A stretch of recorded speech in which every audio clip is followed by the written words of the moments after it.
Abaana ba Fangoni ebyokulonda mwabivuddeko oba email kyeziganye. Mbatereddeyo video ekisinga onyiiza nti video zino tuzikola tetufuna abatu inboxinga fifi tulagirire email tukoze tutya. N'otwala obudde bwo n'okola video n'ogirecordinga n'ogiteekamu obudde n'ogiteekayo abagiraba ne bagiraba ne bagirekawo. Olinga tasaadde ogisharinga mu group wadde ogisharingira munne wadde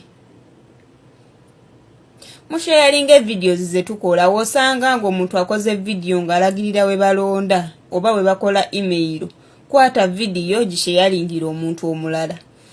Ekisinze okola ki okubeera ekibi nti abaana tebamanyi kuvotinga nga bakozesa email.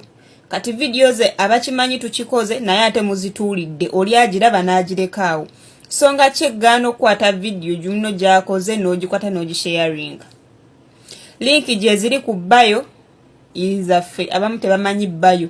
Wobeera ozize kukebera ku page yange ekyo kye bayita ogenda ku bio nti ku page zaffe kwe ziri waggulu link. Wogenda ku TikTok ku Facebook accounts zaffe link gye ziri. Mu groups link gye ziri.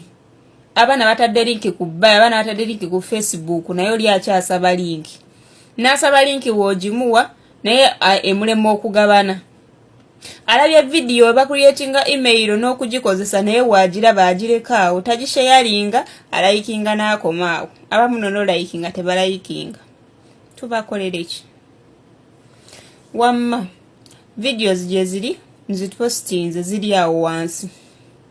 Ezimu nzijjeyo nga tezitambudde. Nzijjeyo. Mulabe ezo eziriyo.